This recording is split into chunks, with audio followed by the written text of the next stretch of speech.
veux que ta carrière soit au top. Tu veux booster ta carrière. Tu veux sortir des stratégies qui marchent en entreprise et qui épatent tout le monde. Alors connecte-toi tous les samedis 16h-17h sur l'émission Carrière et Stratégie uniquement sur ABK Radio.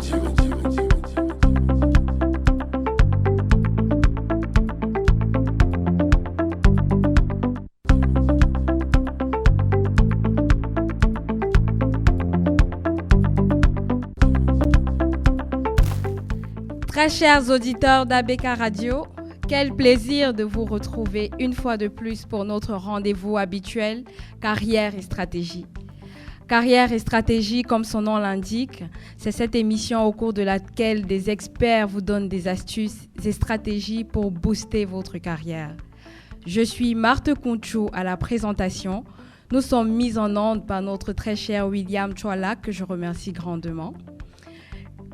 Nous aurons aujourd'hui Monsieur Eric Cyril Noubissi, l'invité du jour. Bienvenue sur Carrière et Stratégie, Monsieur Noubissi. Merci Madame Kounchou. Merci de m'avoir invité.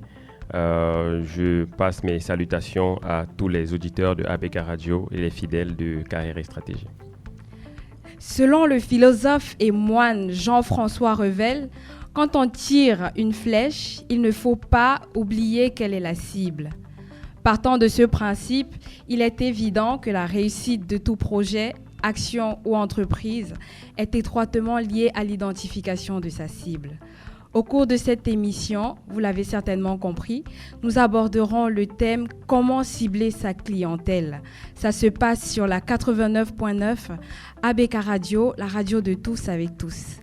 Nous accueillons ce jour dans nos studios un expert qui totalise une quinzaine d'années d'expérience dans le marketing. Bonjour Eric et merci d'avoir accepté notre invitation pour aborder ce sujet d'un intérêt particulier. Merci de m'avoir invité. Une quinzaine d'années, effectivement, c'est ça. Vous avez fait de bonnes recherches. Voilà. Merci et j'espère qu'on va parler de choses intéressantes et que les auditeurs vont en sortir grandis. Ok, Monsieur Noubissi, je vais vous laisser le soin de vous présenter à nos auditeurs. Ils ont certainement envie de connaître votre parcours académique et professionnel. Ok, je commence par le lycée. Si vous voulez, la maternelle, c'est comme vous voulez. Ok, disons que je suis de formation école de commerce. J'ai fait l'ESSEC de Douala. J'ai fait la filière commerce et logistique. Et j'ai eu la chance de commencer dans une grande entreprise de télécommunications juste après l'école. Et après quelques années, je suis également allé en agence de communication. J'ai également bossé pour une société de services et d'ingénierie informatique. On vendait des ordinateurs, on faisait également de l'achat et de vente en ligne et ce genre de choses. Et puis, je suis revenu dans le secteur des télécommunications dans la même entreprise. Et plusieurs années plus tard, j'ai décidé de démissionner pour aller ailleurs, dans le même secteur d'activité, donc toujours les télécommunications. Donc ça fait globalement 15 ans que je cumule dans le domaine du marketing. Et entre-temps, pendant ces expériences-là, je me suis formé énormément. Donc j'ai fait des formations. Ma première après l'ESSEC, ça va être à l'université de Limoges en France, dans les services sur Internet. Parce que j'avais compris que Internet devenait un sujet très important et qu'il fallait que je sois outillé pour saisir les opportunités professionnelles qui allaient se présenter. Par la suite, j'ai fait une formation ayant vraiment une passion pour le développement, de manière générale, le développement durable notamment. J'ai fait une formation à Ouagadougou, au pays des hommes intègres. En développement. Vous êtes un homme intègre alors? Je laisse le soin aux autres de me juger. En innovation, développement, société.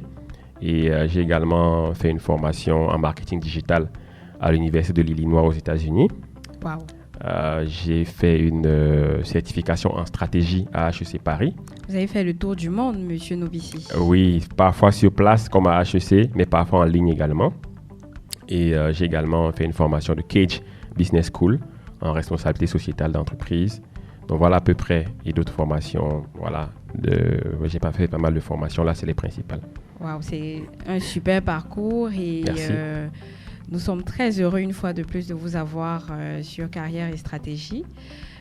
Alors, Eric, les auditeurs et moi sommes impatients de découvrir ce que vous avez à nous révéler sur le ciblage de la clientèle. Est-ce que vous pouvez commencer par nous dire à quoi renvoie la cible, la clientèle? C'est des termes souvent très techniques. Bon, je pense que la clientèle, tout le monde sait à peu près ce que c'est que la clientèle, mais bon, on va essayer de le définir. C'est bien effectivement de commencer par définir les choses. En tant que professionnel, je serais allé tout de suite dans des explications peut-être techniques, mais le client, c'est simple. C'est une personne physique comme vous et moi, mais ça peut également être une entreprise qui achète le produit ou le service d'un fournisseur. Voilà comment je définirais le client. Donc, quelqu'un comme vous et moi, une personne physique ou alors une personne morale, une entreprise qui achète un produit ou un service à un fournisseur. Et donc, la clientèle, ce serait donc l'ensemble de ces personnes-là. Ce serait l'ensemble de ces personnes-là. Et justement, quand on parle d'un ensemble de personnes, l'erreur qu'on commet souvent, c'est de vouloir que cet ensemble soit le plus grand possible, d'avoir une très, très grande clientèle, que tout le monde achète notre produit. Je pense que c'est parfois une erreur qu'on commet. Ah oui, mais comment, je veux dire, tout promoteur ou tout dirigeant d'entreprise veut vendre au plus grand nombre. Comment vous voulez limiter le nombre de personnes auxquelles on peut vendre notre produit? Je ne comprends pas. Bon, dire que je le limite, oui, quelque part, c'est une limitation. En fait, quand on pense que on peut toucher tout le monde et qu'on va se faire un revenu, un chiffre d'affaires intéressant parce qu'on a beaucoup de clients, oui, théoriquement, comme ça semble fonctionner, mais dans la pratique, ça ne fonctionne pas toujours. Je vais vous prendre, on va dire, 3 exemples. Quand vous concevez un produit, vous devez bien le concevoir pour quelqu'un. Une chaussure, par exemple, vous n'allez pas faire de chaussures... oui, il y a des chaussures que tout le monde peut porter, mais généralement, il y a des chaussures pour hommes, des chaussures pour femmes. Des chaussures pour grandes personnes, des adultes, des chaussures pour enfants. Donc, il faut se dire, ce produit, c'est pareil. Même quand on fait un jus de fruits, on doit se dire, ça doit correspondre à quelqu'un. Et quand on imagine cette personne-là, on conçoit son produit dans une certaine direction. Et par exemple, si je veux faire, je reste sur l'exemple des jus de fruits, je peux faire des jus en sachet, je peux faire des jus en bouteille. Ça correspond à des clientèles différentes. D'accord. Vous voyez un Donc, peu. ce que vous voulez dire, c'est que tous les clients ne consomment pas tous les produits. Moi, je consomme les jus en bouteille.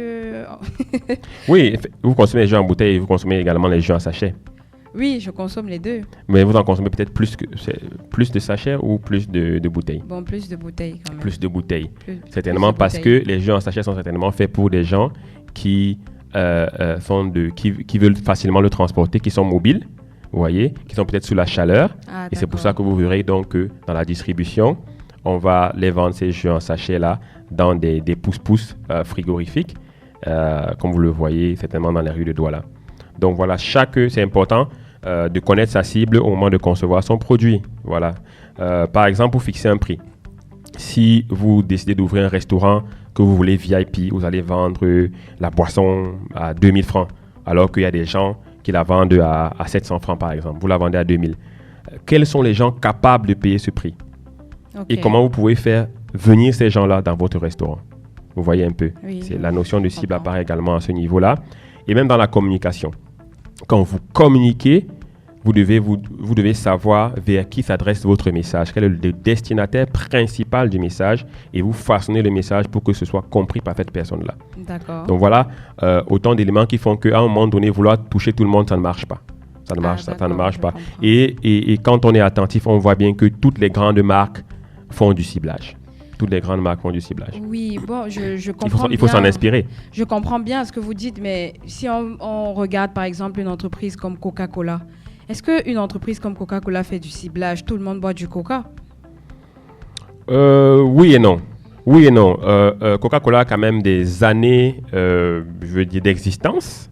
Des années d'existence. Mais si vous observez bien les publicités de Coca-Cola, dans ces publicités-là, on met plus en avant des jeunes.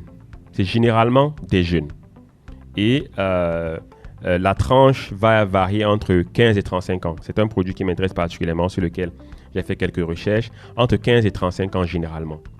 Vous voyez, vous n'allez pas voir mise en avant de très vieilles personnes dans les publicités de Coca-Cola. Même s'il y a une personne âgée, en fait, l'acteur principal qui fait le jeu, ce sera un jeune. Donc, on veut parler aux jeunes qui ont entre 15 et 35 ans, généralement avec Coca-Cola. Et vous verrez également que Coca-Cola a désormais développé des produits spécifiques pour des segments encore plus réduits. Par exemple, Coca-Cola Light. Ah oui, ça c'est Voilà, vrai. vous voyez Coca-Cola Light, Coca-Cola Je connais Zero. une personne qui ne consomme que les Coca-Cola Light. Voilà, donc je pense que Coca-Cola, effectivement, fait aussi du ciblage comme toutes les autres grandes marques. D'accord. Ok, ça on le comprend bien. Merci, Monsieur Noubissi, pour cette entrée de jeu. Vous avez parlé de la clientèle. Est-ce que vous pouvez vous avez parlé de clientèle. Est-ce qu'on peut parler de ciblage? Ok, d'accord. Ok, le ciblage, vraiment, c'est ciblé. C'est-à-dire que c'est visé. Vous l'avez dit en introduction, vous avez parlé d'un très grand philosophe qui dit qu'il faut savoir cibler. Mais pourquoi est-ce qu'on cible en réalité? On cible parce que il y a la possibilité de toucher plusieurs personnes.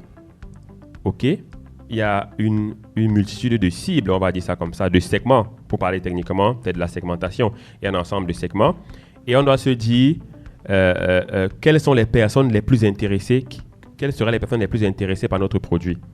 Ou alors, on se met là, c'est l'intérêt de l'entreprise, quelles seraient les personnes les plus intéressantes pour mon entreprise. Ok, qui serait intéressé dans la cible, mais finalement, parmi tous ces gens-là, quelle serait la personne la plus intéressante pour moi? Okay. Et une fois qu'on a répondu à ces questions-là, il faut apprendre à mieux connaître sa cible, à se mettre à sa place, à étudier son comportement, ses besoins, ses douleurs. C'est parfois à partir des douleurs de sa cible qu'on répond avec un besoin, avec un produit qui résout ce besoin-là. Et qu'on sait à quel moment elle va acheter, où elle va acheter, et qu'on met sur pied une stratégie pour bien être là au bon moment, au bon endroit, avec les bons arguments qu'il faut. Donc, voilà ce que je pourrais dire comme intérêt autour du ciblage. D'accord, ok. Donc, on a pour habitude de voir des produits, on se dit qu'on produit, on met juste ça sur le marché comme ça. Et pourtant, en réalité, il y a une réelle stratégie qui est développée en amont.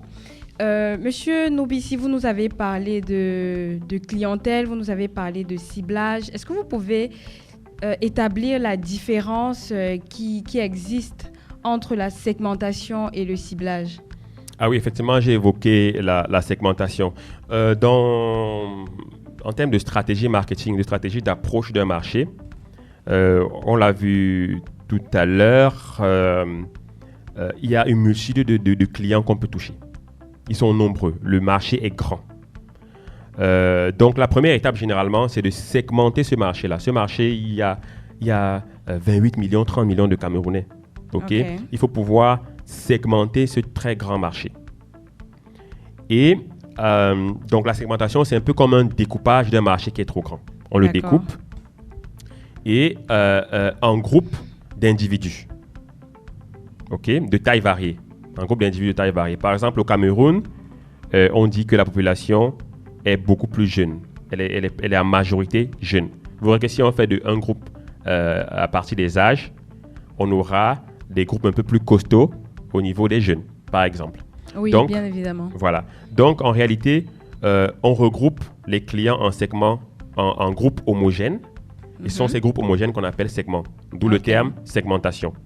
Donc, groupe homogène, ça veut dire qu'on a des caractéristiques communes, comme par exemple l'âge ou le sexe, si c'est les femmes, hommes, et ainsi de suite. Donc, le but de la segmentation, c'est de répondre aux besoins précis des consommateurs. Et une fois qu'on a segmenté, qu'on a nos différents segments, il faudra donc avoir une stratégie. Quels sont déjà les segments les plus intéressants? Donc, ce sont mes cibles. Et est-ce que je touche toutes ces cibles-là au même moment? Ou est-ce que je décide de toucher tout le monde? Ou alors, est-ce que je prends une cible en particulier? Et c'est là que vous verrez des thèmes techniques que je n'ai peut-être pas évoqués ici parce qu'il faut qu'on soit peut-être pratique pour les auditeurs de ABK Radio. Mais de manière générale, pour faire simple, retenons qu'on a deux types de segmentation. La segmentation par client. Et là, on revient à tout ce que j'ai dit, sexe, âge et ainsi de suite. Dans les télécommunications, que je fais depuis de nombreuses années, on utilise beaucoup la segmentation par client. Ok. Il y a par exemple une offre chez MTN Cameroun, l'offre des jeunes qu'on appelle MTN Yamo. D'accord. Bon, j'ai du mal à me rappeler l'offre du concurrent. Je pense que... Vous êtes amnésique tout d'un coup. Donc, voilà. Et puis, il y a également la segmentation produit. Ok. Dans le chocolat, par exemple, là, dans la chocolaterie, vous avez des chocolats noirs, des chocolats blancs. Vous avez des brosses souples, des brosses dures. Vous avez des bières blondes et des bières brunes. Madame Concho, est-ce que vous savez c'est quoi une bière brune? Bon, je ne sais pas, hein, je ne bois pas de bière. Est-ce que c'est une bière qui se décape? Très bien. Donc, si vous connaissez la Guinness, vous connaissez quand même la Guinness Oui, et la je connais texture de la Guinness. Oui. Donc, la Guinness, c'est une bière brune Oui, et la Castel, c'est une bière blonde. d'accord. Voilà. Donc, dans le secteur brassicole, c'est vraiment deux segments particuliers. D'accord. Voilà. Donc la bière brune et la bière, Et les bières blondes. blonde. Voilà. D'accord. Donc, voilà à peu près pour la segmentation. Maintenant, pour revenir au ciblage, donc comme je l'ai dit, il y a pas mal de segments sur notre marché. On les a identifiés. Maintenant, il faut les évaluer, savoir quels sont les segments les plus intéressants pour nous. D'accord? En termes, par exemple, de revenus. En termes de revenus. Mais également, il faut qu'on choisisse les segments en se disant, est-ce que nous sommes capables de les adresser, de bien les adresser par rapport aux compétences de notre entreprise? Je peux choisir un segment qui m'a l'air beau, mais je n'ai pas les compétences pour le servir. D'accord. Il y a des agences de voyage dans ce pays qui ne peuvent pas faire du VIP. Ce n'est pas dans leur ADN. Ils savent juste parquer les gens et dire, allez, chauffeur démarre et c'est go-go. Moto dit go. Mais le VIP, ils n'y arriveront jamais. Ce n'est pas dans leur culture. Donc, il ne faut même pas qu'ils essayent parce qu'ils ne sont pas formatés pour ça. Ou alors, il faut qu'ils aient une approche complètement différente qui fasse d'abord rentrer cette compétence dans leur entreprise avant de développer d'attaquer ce segment de marché. D'attaquer ce segment. Donc, Ok. il faut voir le potentiel, c'est vrai. Tout le monde peut faire du VIP, des bus VIP, parce que tout le monde veut le faire, parce qu'il y a un marché, un engouement. Mais est-ce que tout le monde a les compétences pour le faire? Mais c'est quoi les objectifs de l'entreprise? C'est quoi les ressources de l'entreprise? Si on parle d'une entreprise de transport, le nombre de bus, par exemple, et ainsi de suite, la situation, la localisation de l'entreprise, et ainsi de suite. Donc, voilà. Donc, et à la fin de la journée, on a des moyens limités. La plupart des entreprises camerounaises, c'est la réalité, dispose d'un budget marketing très faible. Oui, bon, Donc, c'est si vrai, j'ai parce 100 000 que- ou 200 000 de budget marketing par mois, comme le cas dans les PME, je ne peux pas toucher tout le monde. Il faut que je choisisse avec qui je vais adresser mes messages. Je pense qu'il y a même des entreprises qui n'ont même pas de budget marketing, Effectivement. mais Donc, qui vous voyez, s'en sortent quand même. qui s'en sortent quand même. C'est-à-dire que le marketing est une science, c'est vrai, mais à la base, c'est inspiré de la pratique. Ah, Donc, il y a d'accord. des gens qui font du très bon marketing sans aller à l'école Sans du être marketing. allé à l'école du Et on s'est marketing. inspiré de ces gens-là pour en faire une théorie et apprendre aux jeunes. D'accord. Voilà. Donc, en termes de ciblage, par exemple, vous verrez qu'il faut savoir qui consomme son produit. Qui consomme son produit. Il faut savoir qui achète son produit. OK? Et là, on rentre un peu dans la notion de schéma de ciblage. Donc, si je vous prends le cas de l'offre Yamo dont j'ai parlé de MTN, le consommateur et en même temps l'acheteur. Parce que quand j'achète là, sur mon téléphone, voilà, je débite mon argent, j'achète. Mais si je prends le cas des couches pour bébé, les couches pour bébé, le consommateur c'est le bébé, mais c'est pas lui qui achète. Ok. Mais il faut que je consomme mon produit en pensant au bébé. Mais quand je vais, en fait, le bébé et le parent constituent tous ensemble la cible principale. Ok. Et là, le cœur de cible, c'est le bébé. Mhm. Pareil pour les yaourts. Pour les yaourts, les plus gros consommateurs de yaourts sont les enfants. Ce sont les enfants. Donc les enfants, c'est le cœur de cible. Et quand je fais enfant plus parent, c'est ça qui fait la cible principale. Donc voilà la cible principale. Et à partir de cette cible principale-là, il faut pouvoir se dire, il y a des gens qui gravitent autour, qui vont faire partie de mon grand schéma de ciblage. OK. Donc, si je reste au niveau de la cible principale et du cœur de cible, le cœur de cible, on va toujours à un moment donné se demander à quoi ressemble mon cœur de cible, quelles sont ses habitudes et ainsi de suite pour pouvoir derrière développer des stratégies. Vous comprenez? Donc, pour compléter le schéma de ciblage, il y a plein d'autres acteurs qui rentrent dans ce schéma de ciblage-là. Si je reste sur le cas des yaourts, par exemple, on a les prescripteurs. Bon, je vais donner un ensemble d'exemples pour que les auditeurs comprennent. Donc, en plus de la cible principale, on a les prescripteurs. Les prescripteurs, je prends le cas de la pâte dentifrice. Oui. Les prescripteurs, ça va être par exemple la dentiste. Si je vais chez une dentiste et qui me dit demain, monsieur, vous devez acheter telle marque de Sensodyne, par exemple, je m'abonne au Sensodyne parce qu'elle me l'a prescrit. D'accord. Donc, moi, le client qui achète et qui utilise la pâte dentifrice, je suis la cible principale. D'accord? Je fais partie de la cible principale et j'ai parfois même le cœur de cible. Mais il y a eu un prescripteur qui m'a dit c'est ce que tu dois acheter et qui m'a influencé. D'accord. Vous comprenez? Donc, toute entreprise doit se demander quels sont les prescripteurs de mon produit. Et vous avez parlé d'une notion d'influence. Et c'est pour ça qu'aujourd'hui, on a le marketing d'influence. Quels sont les influenceurs qui peuvent amener ma cible à acheter mon produit? Et après, on va voir également les distributeurs. Parce que celui qui amène le produit vers le client a un rôle important à jouer. Il faut que je l'embarque dans ma stratégie. Et celui qui est en contact avec ce distributeur-là, c'est ma force de vente. Il faut qu'elle aussi, je sache comment la motiver pour qu'elle enclenche le mouvement au niveau du distributeur et que tout se passe bien sur le terrain. C'est cet ensemble-là, cœur de cible, acheteurs qui font la cible principale, les prescripteurs, les influenceurs, les distributeurs, la force de vente, c'est tout ça en fait qui constitue le schéma de ciblage. C'est important qu'on ait tous ces acteurs en tête là quand on met sur pied une stratégie marketing. Waouh, c'est une science, c'est toute une science que vous venez de nous développer, monsieur. J'ai essayé de résumer. Monsieur Novici. Mais avec beaucoup de passion, peut-être que j'ai des choses que j'ai loupées et je m'en excuse. Donc, si on peut résumer pour les auditeurs, c'est important de cibler quand on va sur un marché. Et avec vous, on a compris que le ciblage, c'est la deuxième étape de l'élaboration d'une stratégie marketing. On a parlé de la segmentation qui est très importante parce qu'elle nous permet de découper un marché qui parfois est trop grand. Et dans ce marché-là, il faut cibler les individus qu'on peut satisfaire en termes de produits, en termes de pricing et en termes de packaging. C'est bien ça, c'est bien ça. Vous résumez très bien. Vous êtes de quelle obédience? Je vais dire, obédience, quel domaine? Je suis dans le domaine des ressources humaines. Bah, vous résumez très bien. Merci beaucoup, monsieur Concho. Donc là, vous avez également parlé du schéma de ciblage. Je pense qu'on aura largement le temps de revenir là-dessus dans la deuxième partie de notre émission. Avant d'arriver à cela, nous allons observer une pause musicale. Monsieur Eric Concho, vous connaissez My Way? My Way. C'est Stanley Eno? Oui, c'est Stanley Eno. J'aime bien Stanley Eno. D'accord. Nous allons observer notre pause musicale avec Stanley Eno en featuring avec Loco et Panchak, Tizi Panchak, c'est ça? C'est bien ça.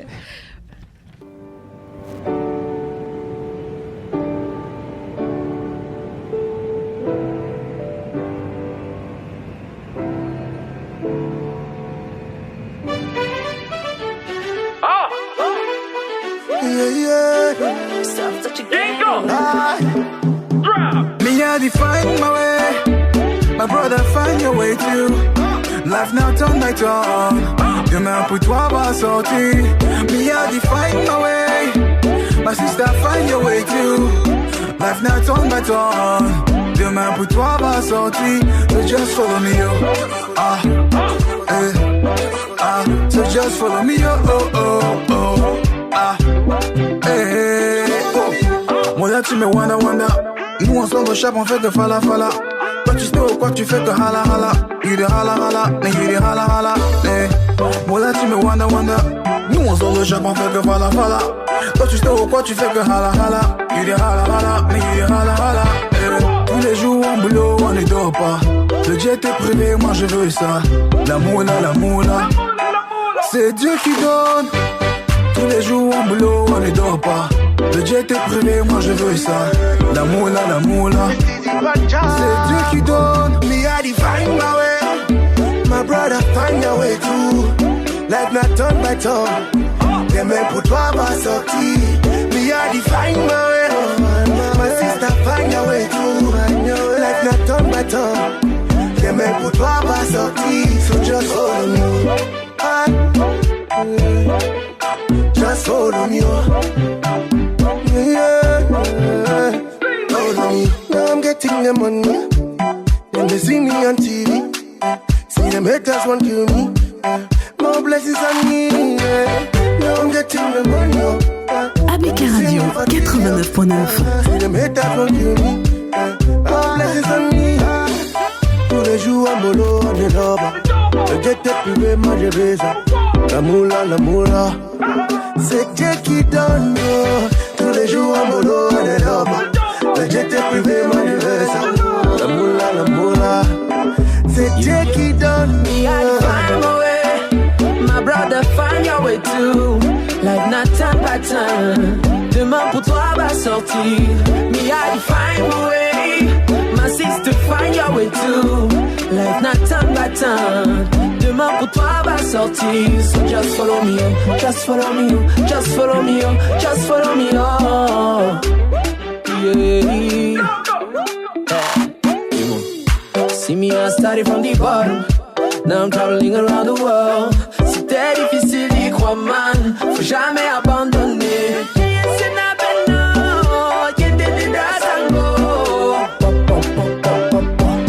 Everything I wear is pop-up.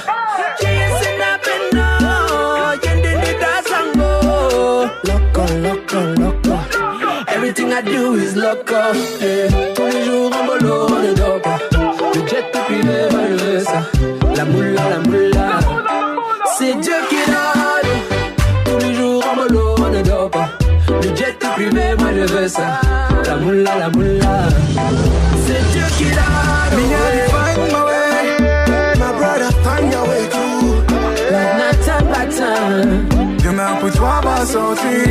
Me I find my way. My sister find your way too.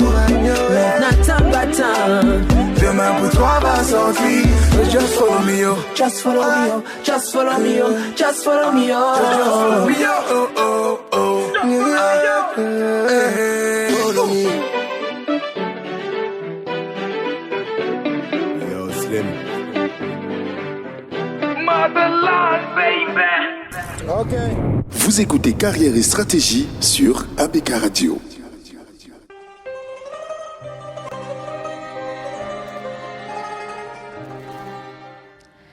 Chers auditeurs, nous allons dès à présent passer à notre chronique habituelle. Aujourd'hui, j'aimerais que l'on s'arrête pour parler de la puissance du focus ou de la focalisation, surtout lorsqu'on a un objectif à atteindre. Alors, c'est quoi le focus ou c'est quoi être focalisé ? Il est question de concentrer son attention sur un point précis, sur une seule chose à la fois.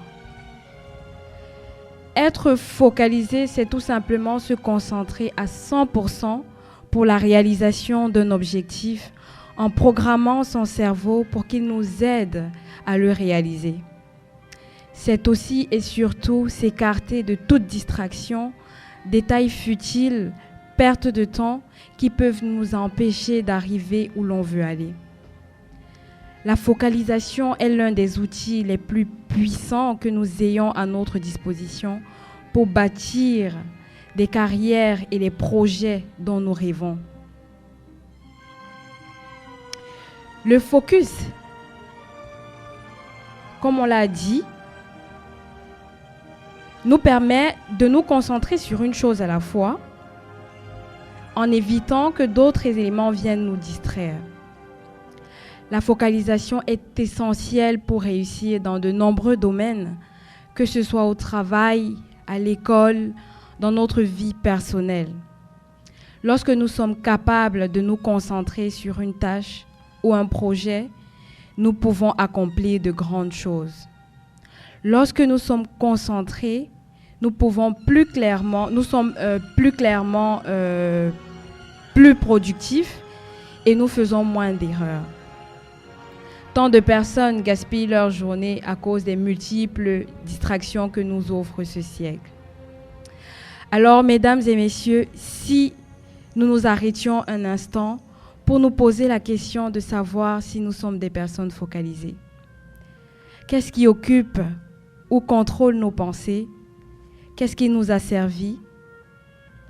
Est-ce nos objectifs ou alors des pensées parasites que nous avons dans nos pensées? Nous laissons-nous distraire par les réseaux sociaux, les commentaires dès notre arrivée au bureau? Si c'est le cas, il est temps que nous reprenions les rênes de nos vies et que nous soyons focalisés sur nos objectifs. Que devons-nous mettre en œuvre pour écarter les distractions de nos vies? À partir de maintenant, que décidons-nous de commencer à faire chaque jour, chaque semaine et chaque mois pour atteindre cet objectif qui compte énormément pour nous et que l'on s'est fixé depuis plusieurs années aujourd'hui? Là où se porte notre concentration, l'énergie circule. Alors pourquoi ne pas diriger cette énergie vers les projets qui comptent vraiment pour nous? Les champions sont concentrés sur leurs objectifs. Ils n'ont pas le temps de faire des choses qui ne les aideront pas à atteindre ces objectifs-là. Mettez-vous un tant soit peu dans la peau de Kylian Mbappé. Ayez ce même regard de félin, cette même attitude concentrée et déterminée. Si vous aimez la lecture, je vous recommande le livre Mamba Mentality, ma façon de jouer de Kobe Bryant, pour vous y aider. Alors toi qui m'écoutes aujourd'hui, tu dois apprendre à améliorer la gestion de ton temps pour donner les meilleurs moments de ta journée à ce qui compte vraiment pour toi. Agir tous les jours et être constant dans l'action pour bénéficier de la puissance du focus. Il existe de nombreuses façons d'améliorer sa capacité à être focalisé. Je vous donne là quelques conseils. Fixez-vous des objectifs clairs et précis chaque jour avec des temps impartis. Lorsque vous savez ce que vous voulez accomplir, il est beaucoup plus facile de rester concentré. Ensuite, décomposez vos projets en petites étapes et scindez-les dans vos journées. Cela rendra moins intimidant et plus facile à gérer toutes les petites tâches ou les grandes tâches que vous avez à réaliser. Travaillez sur votre discipline personnelle et étudiez votre comportement afin de détecter les éléments et moments de distraction pour savoir comment en venir à bout. Créez un environnement favorable à la concentration. Éliminez les distractions, éteignez votre téléphone, fermez les fenêtres de votre navigateur et trouvez un endroit calme où vous pourrez travailler sans être dérangé. Pensez surtout à vous accorder des pauses au cours desquelles vous pourrez vérifier vos notifications Facebook, WhatsApp, LinkedIn et j'en passe. Pratiquez la méditation. Si vous ne savez pas comment faire, eh bien, allez sur Google, car la puissance du focus est un outil qui peut vous aider à réussir dans de nombreux domaines de votre vie. En suivant ces quelques conseils et avec un peu d'effort de votre part, vous pouvez améliorer votre capacité de focus et avoir de meilleurs résultats dans votre vie. Alors, Eric, vous êtes-vous déjà retrouvé à faire une tâche qui normalement prend 1 heure de temps en 5 heures de temps? Oui, ça m'arrive fréquemment et je pense à beaucoup de personnes. Ça arrive fréquemment. Justement, le focus nous permet de s'écarter de cela. Le focus nous permet de rester concentré, de rester focalisé, parce que beaucoup de personnes pensent que le cerveau est multitâche et pourtant ce n'est pas le cas. C'est important de rester concentré sur une chose. On a une chose à faire, on est focalisé, on met toute son énergie sur cette chose-là et on avance. Alors, qu'est-ce que vous pensez globalement du focus, la puissance du focus? Est-ce que c'est quelque chose que vous pratiquez au quotidien, la focalisation? J'essaye. Je ne peux pas avoir la prétention d'y arriver à 100%. Comme je vous l'ai dit, il y a des tâches qui me prennent plus de temps que prévu régulièrement. J'essaye, mais moi, en tant que marketeur, ça m'a particulièrement interpellé parce qu'on parle de ciblage. C'est peut-être là aussi, quelque part, un peu de focus. Et je pense que si on applique bien la stratégie de ciblage avec un esprit de focus, on peut vraiment tirer le plein potentiel de sa cible, de son segment de marché. D'accord. Dans la chronique, on a pu comprendre qu'il y a beaucoup d'éléments parasites aujourd'hui qui nous détournent de nos objectifs. C'est par exemple le matin quand vous arrivez, le café avec les collègues, les mails que vous recevez, qui vous détournent de votre objectif, de votre objectif de la journée. Donc le focus nous permet de rester concentré, de définir un temps pour réaliser des tâches, des objectifs et d'être plus productif.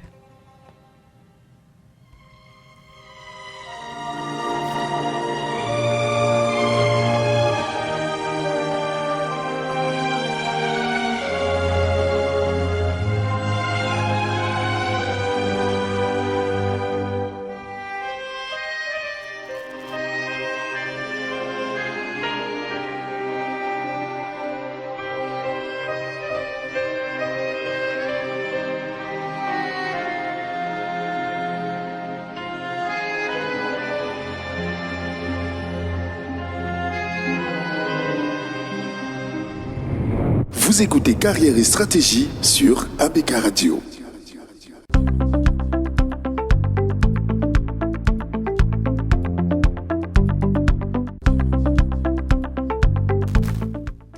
Très chers auditeurs, si vous nous rejoignez, nous sommes sur le plateau de Carrière et Stratégie avec Monsieur Noubissi Eric Cyril sur le thème. Monsieur Noubissi, vous nous rappelez le thème?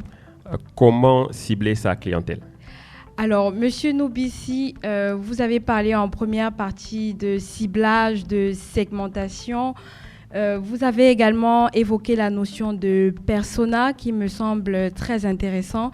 Est-ce que vous pouvez revenir là-dessus, s'il vous plaît? Disons simplement, c'est le persona, c'est un personnage. C'est un personnage. On peut imaginer le client idéal pour son produit et se dit c'est quoi son comportement, déjà qui il est. Est-ce que c'est un homme, est-ce que c'est une femme, c'est quoi son comportement, où est-ce qu'il travaille, où est-ce qu'il va acheter ses produits, comment est-ce qu'il navigue sur Internet. Maintenant qu'on a Internet, c'est incontournable. Donc voilà à peu près, on imagine un personnage idéal pour son produit. Et pour bien illustrer le persona, je vais, avec votre permission, vous proposer un jeu. Je vais vous remettre des cartes classiques telles qu'on les joue souvent dans les familles. Voilà 3 cartes. D'accord. Donc j'ai le J-cœur, le Q-cœur et le K-cœur. En d'autres termes, ce qu'on appelle le Macabo rouge. Macabo rouge, effectivement, c'est ça. Je pense que les auditeurs se retrouvent mieux. Donc vous avez le K Macabo rouge, Q Macabo rouge et J Macabo rouge. J Macabo rouge, voilà. Eh bien, le K Macabo rouge, c'est un homme de 45 ans. Il est marié. Il travaille dans une grande banque de la place. Il vit dans une maison à la cité Chirac. Il a dû prendre un emprunt sur 20 ans pour construire sa maison.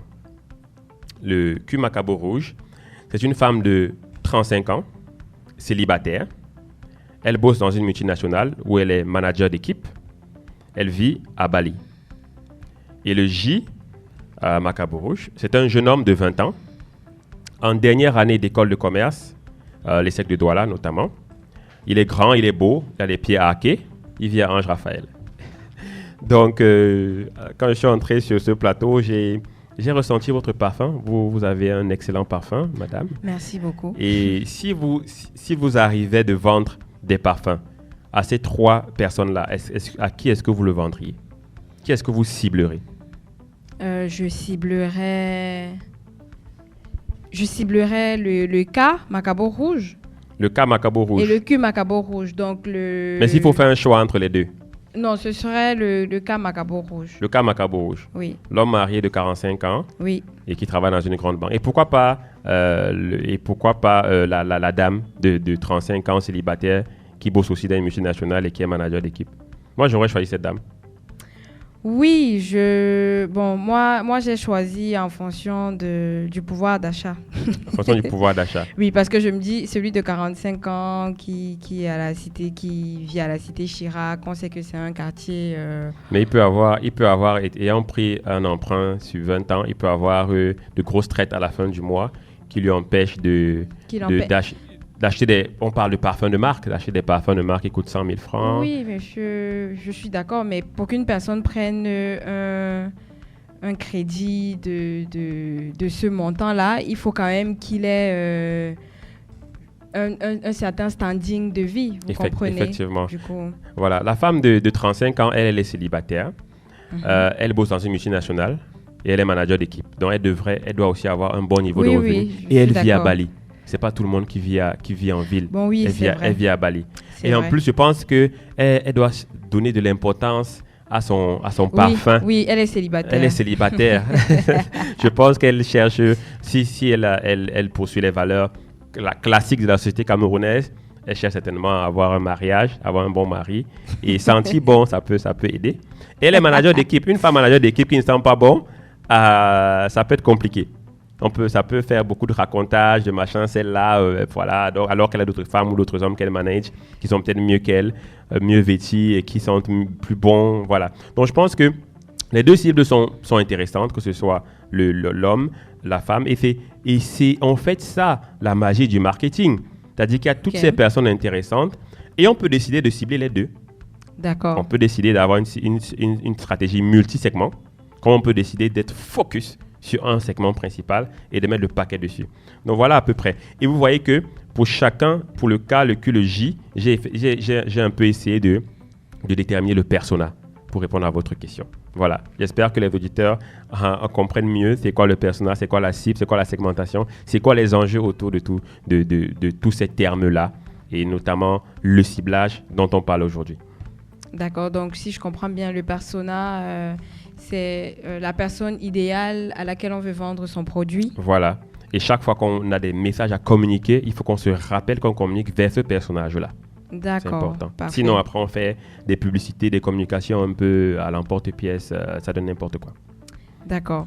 OK. Donc, si je choisis le monsieur de 45 ans, ça veut dire que je vais choisir les hommes de ce segment-là. Qui ont 45 ans, qui sont hommes, qui... Non, c'est-à-dire qu'un monsieur de 45 ans, voilà, c'est un homme.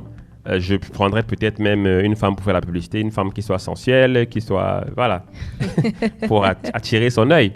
Je dis ça, mais c'est une réflexion très rapide. Mais il faudrait aller un peu plus loin, bien sûr. En termes de communication, c'est toute une autre approche. On pourra, si vous m'invitez à une autre émission, parler de stratégie de communication. Ah, d'accord. Ce serait intéressant pour moi et pour les auditeurs qui nous écoutent. Avant la chronique, Monsieur Noubissi, vous nous avez parlé du schéma de ciblage. Et on a promis aux auditeurs de revenir sur cette notion pour être un peu plus pratique. OK. Est-ce que vous avez des exemples? Des exemples pratiques à nous proposer. Oui, il y a pas mal d'exemples. Je vais prendre un produit que tout le monde connaît à peu près dans le marché du B2C, le marché des particuliers. Le lait pour bébé. Le lait pour bébé, un peu comme pour les couches, le lait pour bébé, c'est les bébés qui le consomment. Mais c'est les parents qui achètent le produit. D'accord. Donc, le cœur de cible, c'est le bébé. Et le bébé plus l'enfant, plus le parent, forment ensemble la cible principale. D'accord. OK. Étant du lait pour bébé, le prescripteur d'un produit comme celui-là pourrait être le médecin. Si vous êtes une femme, vous venez d'accoucher et que vous voulez tout de suite allaiter votre bébé, voilà, lui donner du lait pour bébé, le médecin peut vous dire, voilà le lait que je vous recommande. Okay. Et une fois qu'il a dit ça, il y a de fortes chances que vous allez dans ce domaine, que vous suivez ce conseil si vos moyens vous le permettent. Voilà. Après, on aura les journalistes, les influenceurs de manière générale qui rentrent en jeu. Si par exemple, il y a une journaliste très connue qui fait une émission pour la petite enfance, par exemple, et qu'elle recommande ce produit dans son émission, ça va également impacter les mamans et les parents qui suivent l'émission pour la petite enfance. D'accord. Okay, ça existe, il y a pas mal d'émissions comme ça. Les distributeurs, après, ça va être les supermarchés où on vend ces produits-là. Ça va être les pharmacies où on va également sur le lait pour bébé. Et la force de vente, c'est la force de vente de l'entreprise. Donc voilà pour l'exemple pour le lait pour bébé. Si je vais dans le secteur, cette fois-là, des entreprises, le B2B. Récemment, j'ai discuté avec une amie qui travaille dans une entreprise qui propose des produits aux hôtels. D'accord. Voilà, elle bosse dans une chaîne en fait de supermarchés qui propose des produits aux hôtels et notamment des produits de cuisine, notamment le fromage de cuisson. Et justement, on a un peu parlé de schéma de ciblage. Et moi, je lui disais, à mon avis, le cœur de cible, ce n'est pas l'acheteur avec qui elle est en contact pour voir. C'est le cuisinier. Celui qui utilise le produit. C'est lui qui va utiliser le produit. C'est lui le cœur de cible. Si le cuisinier dit, cette marque, je ne cuisinerai jamais avec cette marque, vous aurez beau faire ce que vous voulez, on ne la prendra pas. D'accord. Parce qu'il a mis un veto clair sur cette marque-là. Parce qu'il n'aime pas du tout. Et alors, bien évidemment, l'acheteur veut optimiser les charges de l'entreprise. Il fait partie de la cible. Donc, le cuisinier plus l'acheteur feront la cible principale. Mais le cœur de cible, c'est le cuisinier. D'accord, je comprends mieux. Et par la suite, il y aura des prescripteurs, des influenceurs, journalistes, des distributeurs et ainsi de suite. Par exemple, comme prescripteur, si moi, cuisinier, j'ai été formé et que pendant ma formation, on me recommandait toujours cette marque pour les fromages de cuisson, j'aurais tendance, même quand je vais travailler, à utiliser la même marque. Donc, les prescripteurs seraient par exemple des enseignants dans des écoles de cuisine, par exemple. Donc voilà, je vais m'arrêter là pour les exemples. Je pense que c'est assez bien illustré. Oui, c'est très bien illustré. Je pense avoir compris et j'espère que nos auditeurs l'ont également compris. Et monsieur, avant qu'on ne finisse, est-ce que vous pouvez nous parler du digital? Comment est-ce qu'il peut être utile pour un meilleur ciblage? Ok, le digital, très intéressant, on en a un peu parlé, je pense, mais sans développer. Aujourd'hui, j'irai droit au but. Internet est très important pour tout marketeur aujourd'hui. Et il y a un outil puissant qui s'appelle Facebook. On y va pour s'amuser. Vous avez parlé de puissance de focus. On va sur Facebook regarder les nouvelles de nos proches. Mais Facebook également collecte, grâce à son partenaire avec WhatsApp, un ensemble de données sur Facebook et sur WhatsApp qui permettent de cibler. Aujourd'hui, je peux faire des campagnes de communication sur Facebook en ciblant les clients de Bali, les clients de Ange Raphaël. Ah, c'est possible? C'est bien possible. Hommes, femmes, l'âge, j'indique tout. Et même l'intérêt. Parce que quand vous faites des recherches, quand vous discutez, on détermine vos intérêts.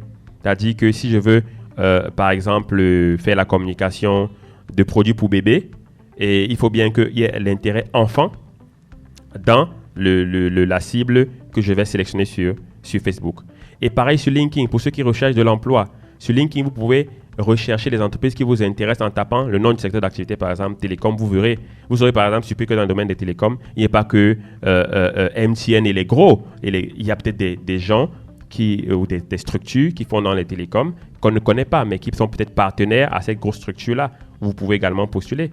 En tant qu'étudiant qui sort d'une école d'ingénieur de télécommunications, il n'y a pas que ces deux gros-là. Il y en a d'autres certainement où je peux travailler qui rendent des services à cela. Vous allez sur LinkedIn, vous faites une recherche et c'est comme ça que vous ciblez les entreprises où vous voulez travailler. Wow. Donc voilà ce que je peux dire pour le digital. Wow, c'est très important, surtout quand on sait qu'aujourd'hui, beaucoup de Camerounais se lancent dans la vente en ligne. Donc, ils peuvent facilement faire ce ciblage-là. Donc, on remercie, on va résumer rapidement ce qui s'est dit dans cette deuxième partie. On a parlé de cœur de cible et on a parlé de cible principale. C'est important de viser le cœur de cible. Pour un yaourt, par exemple, c'est l'enfant qui consomme le yaourt qu'il faut viser. Et on a également parlé de quelque chose de très important, c'est le digital aujourd'hui, qui, à travers Facebook, à travers WhatsApp, on peut faire des campagnes pour les produits qu'on veut commercialiser et même pour les recherches d'emploi. On peut aller sur LinkedIn et cibler les entreprises pour lesquelles on veut travailler. Monsieur Conchou, j'ai l'impression que le temps nous fait défaut. On aurait eu besoin de plus de temps pour développer davantage cette notion. En tout cas, je vous remercie de m'avoir invité. C'était très intéressant. J'ai passé un bon moment avec vous. Merci à toute l'équipe de ABK Radio. Merci beaucoup. Merci, Monsieur Choualak, de nous avoir mis en onde. Au revoir, très chers auditeurs, et à la prochaine.